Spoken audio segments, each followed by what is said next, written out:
The crystal chandelier cast long shadows over the dining room as my father stood at the head of the table. He had perfect posture, a habit from his military days. The old grandfather clock in the corner struck 7. As you all know, he began, his voice firm, Ashworth Manor has been in our family for 5 generations. Now it's time to secure its future. I sat quietly, running my fingers over the wooden table where I'd spent so many family dinners. My brother James leaned back in our grandfather's chair, a smug smile on his face. He already knew what was coming.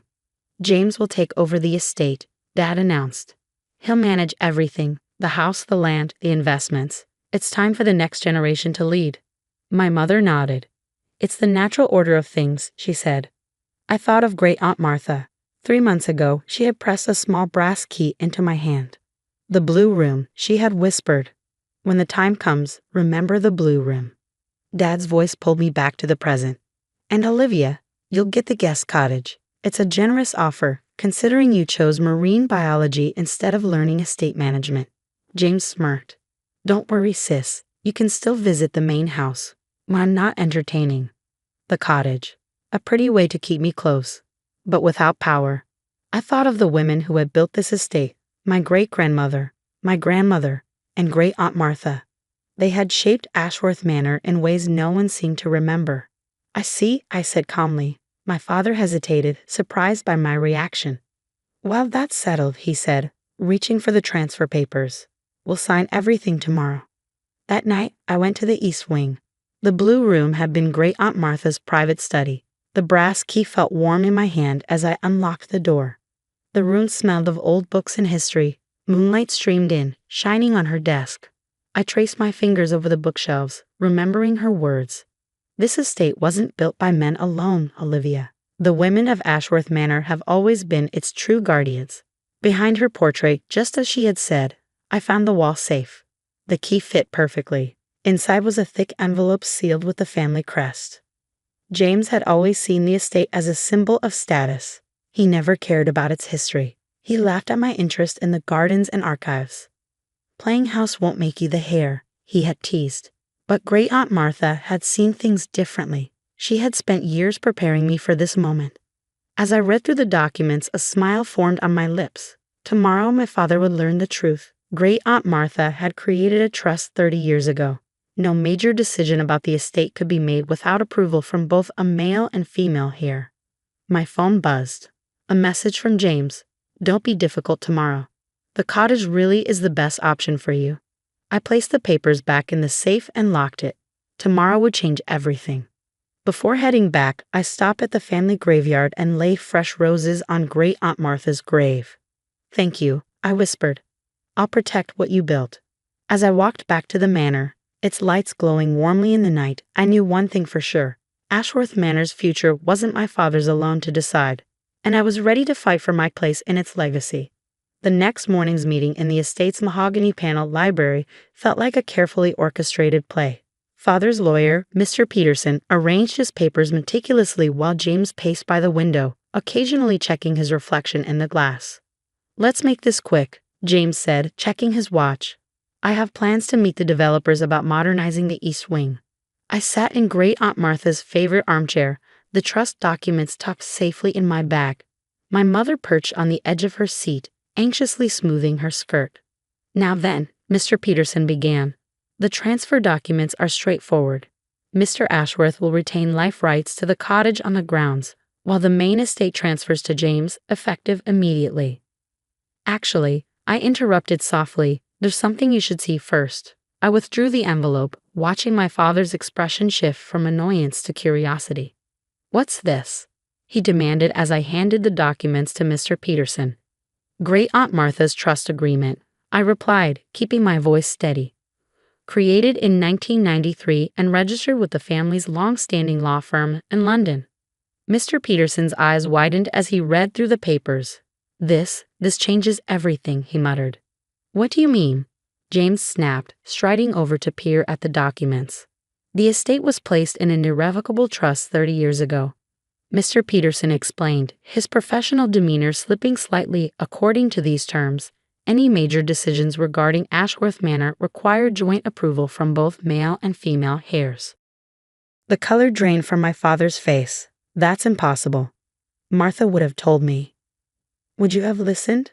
I asked quietly. You barely paid attention when she tried to discuss estate management with you. James snatched the papers from Mr. Peterson. This can't be legally binding, he sputtered. It's ridiculous. I've seen these documents before, Mr. Peterson admitted. They're quite real and quite binding. Martha Ashworth was thorough in her legal preparations. My mother finally found her voice. But what about tradition? The estate has always passed to the eldest son. That tradition, I said, was actually broken several times. Great-grandmother Elizabeth ran the estate during the war. Grandmother Rose managed all financial decisions in the 1960s. Great-aunt Martha doubled our holdings in the last 30 years. The women of this family have always been more than decorative figureheads. James threw the papers onto the desk. This is just like you, isn't it? Always having to prove something. You couldn't just be happy with the cottage. The cottage was never the point, James. This isn't about where I live. It's about preserving what generations of our family built. Something you'd understand if you'd ever bothered to learn our real history. Father slumped in his chair, looking suddenly older. Martha knew. All this time she knew this would happen. She knew you tried to exclude me, I corrected gently, just like she was excluded until she fought her way into management. She wanted to ensure that pattern wouldn't continue. Mr. Peterson cleared his throat. Given these circumstances, I suggest we adjourn to review the full implications of the trusts. Any transfer documents signed today would be invalid. James stormed out, slamming the library door hard enough to rattle the family portraits on the walls. Mother followed, dabbing at her eyes with a monogrammed handkerchief. My father remained staring at me with a mixture of anger and something that might have been respect. You're more like Martha than I realize, he said finally. I'll take that as a compliment, I replied, gathering my things. When you're ready to discuss actual estate management, including preservation of the historical wings rather than modern development, I'll be in Great-aunt Martha's study. There's quite a lot in her records that we should review. As I walked through the manor's familiar halls, I felt the presence of all the strong women who'd come before me. They each faced their own battles to protect and improve this place. Now it was my turn. In the blue room, I opened the curtains wide, letting sunlight flood the space. On Martha's desk, next to her favorite fountain pen, I placed a framed photo. 4 generations of Ashworth women standing proud in front of the manor. Soon, there would be decisions to make, challenges to face. But for now, I simply sat in my great-aunt's chair, knowing I was exactly where I belonged. The estate would have its female guardian once again. 3 months after the trust revelation, Ashworth Manor hummed with a different kind of energy. The autumn leaves painted the grounds in rich golds and crimsons as I walked the perimeter with our heritage consultant, discussing restoration plans for the Victorian greenhouse. James had finally started attending management meetings, though his initial resistance had been fierce. His developer friend's grand modernization plans had been firmly shelved, replaced by historically sensitive renovations that would actually preserve the estate's value. The original blueprints your great-aunt preserved are invaluable, the consultant remarked, examining the greenhouse's intricate ironwork. We can restore this exactly as your great-grandmother designed it. I smiled, remembering Martha's meticulous records. She preserved everything, knowing someday it would matter. Later that afternoon, I found my father in the library, reviewing the estate's quarterly accounts. He looked up as I entered, his expression softening slightly. The trust fund investments Martha made are performing better than expected, he said, gesturing to the papers. She really did know what she was doing. She tried to tell you that for years, I replied, sitting across from him. All of them did. He nodded slowly. I've been reading through the old records. The decisions your grandmother made during the market crash of '73, they saved this place. I never knew. Because you never asked, I said gently. We were always more than just daughters and sisters. We were stewards. A knock at the door interrupted us. James entered, looking uncomfortable but determined. The Historical Society called, he said. They want to feature the manor in their Heritage Homes publication. Apparently, they're particularly interested in the women's history here. Great-aunt Martha would have loved that, I said, watching my brother's face. Listen, he sighed. I've been thinking. Maybe we could restore the East Wing Conservatory instead of building that modern extension. The original plans you found, they make more sense. It was the closest thing to an apology I'd get, and I accepted it with a nod. I'd like that. We could make it a showcase piece for the Historical Society.